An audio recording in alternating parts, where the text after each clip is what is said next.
Alright, in the last video we stopped here, and of course I made a mistake, so we'll go back and correct that now. 0.5 times 14 is obviously 7, so we can fix that. That is 7, and it makes that 7, it makes this 70, and it makes this negative 14. Alright, I apologize for that arithmetic error. Now we can look at what's going on here. And say the impulse is the same for both because they both have the same change in momentum. Alright. There's a large force applied to the egg by the wall for a short time, and a small force applied to the egg by the sheet for a longer time. You could even say 5 times bigger time means 5 times less force. It's another way to say that. Alright, and again, sorry about that error. Okay, so we have a 2 kilogram ball traveling at 5 meters per second, hits a wall, and goes the other way at 5 meters per second. What impulse is applied to the ball? And figure out the force. So, impulse, which is a vector, equals, well, F times delta t, but we don't know the force, so we can't do it that way. So we do it as delta P. And so we say 2 kilograms times 5 meters per second. But remember, velocity is a vector, so we need to think about what's going on here. So we've got the wall, and going to the right originally, which we'll call to the right the positive x direction. So this is VI, and this is VF. So VF is negative 5 meters per second, and VI is just positive 5 meters per second. So the final velocity is negative 5, and minus 2 kilograms times the initial velocity, which is positive 5. So delta P, you see that this is negative 10, minus negative 10 is negative 20 meters, kilogram meters per second.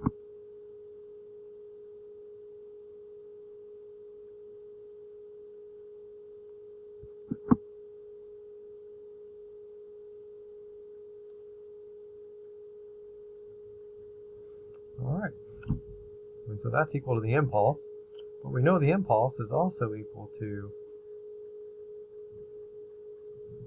the force times the time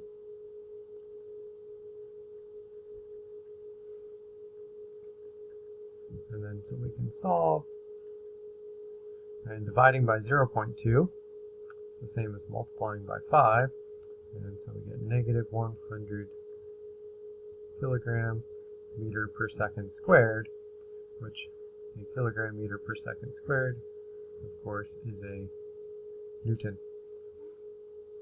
Alright, a force, Fx, is acting on a 2 kilogram object, and the force varies with time. And this is very typical of real forces. They vary with time.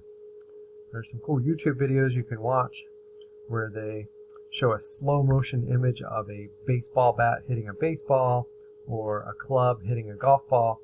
And when you look at it, it's super slow motion. You can see the ball compress initially, reach a maximum state of compression, and then relax back to its original shape. And so that can be thought of as the varying amount of force that the object is exerting on the ball.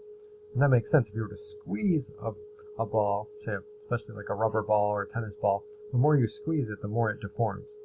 And so the more force means more deformation, and so that's exactly what that's showing in those videos. Here we have a force that varies in sort of an artificial way, but this is just a problem that we can do here for a varying force that's rather easy to do. So find the impulse that the force delivers to the object.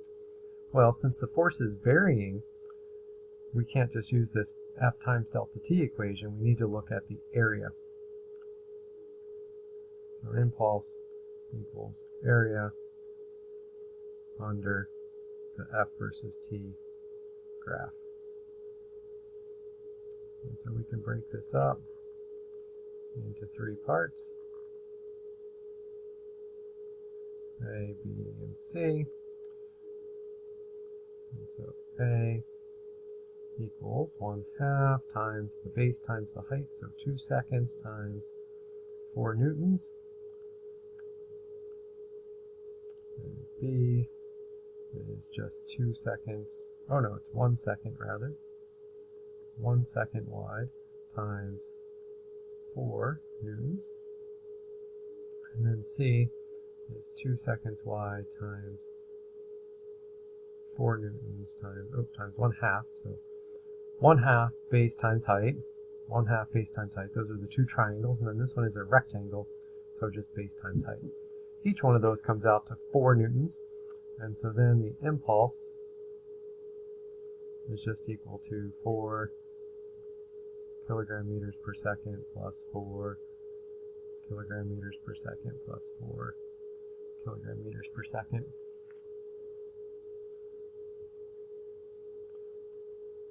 And then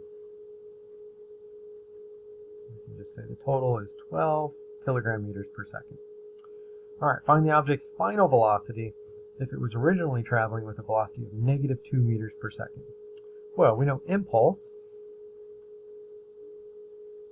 is also equal to delta P, so we could say -12 kilogram meters per second equals the, let's say 2 kilogram ball.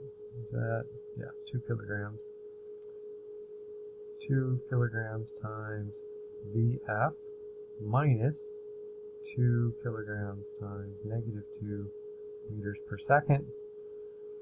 And so this ends up being +4. We subtract that from both sides. We get -16 over here.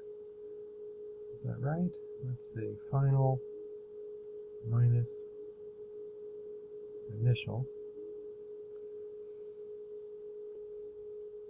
Okay, actually this is a positive number here. So this is +4. We subtract that, we get 8 kilogram meters per second on this side. Divide by 2, and we get V final of 4 meters per second. Okay, and remember, impulse is a vector, so direction does matter. It did come out positive here, and for some reason I wrote a negative sign there. Obviously, you need to pay attention to my signs, as do you. Alright, now we have a series of problems involving various situations, a lot of them involving bullets, just because those are really good for demonstrating momentum problems. It could have been anything though. Here we have a rifle firing a bullet, and so we have our initial. And so one of our problem solving steps for analyzing momentum problems is to make sure we're really clear on what our initial and final is. So initial, it's at rest, okay, everything's at rest. Final is just after the bullet leaves. We have to be super careful, because if we say final is like when the bullet has hit the ground and penetrated into the ground and buried itself in the dirt, well, that's going to be a whole lot different problem. Or if we do it when it's halfway to the target, it's already going to have slowed down because of air resistance. So we really need to be careful with our initial and final. If there's a collision happening, initial is just before the collision and final is just after the collision. Moment before, moment after.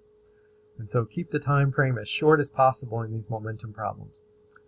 Contrast that with Chapter 7 when we were doing energy and work. You could have the time frame be as long as you wanted, and that didn't cause any problems. That was perfectly fine. Alright, so we're going to treat the bullet and rifle as an isolated system, which is just an easier way to do it. Obviously, somebody would have their hands on it, be pushed up against their shoulder. We'll get to that later, but let's just do this simple analysis. So, initial momentum equals final momentum. Okay? Momentum is a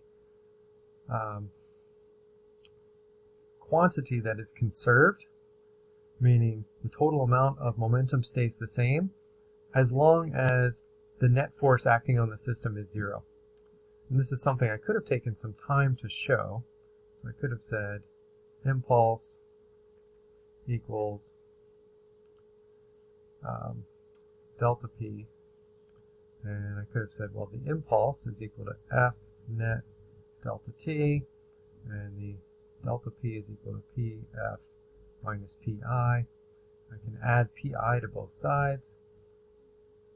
Initial momentum plus F net delta T equals final momentum.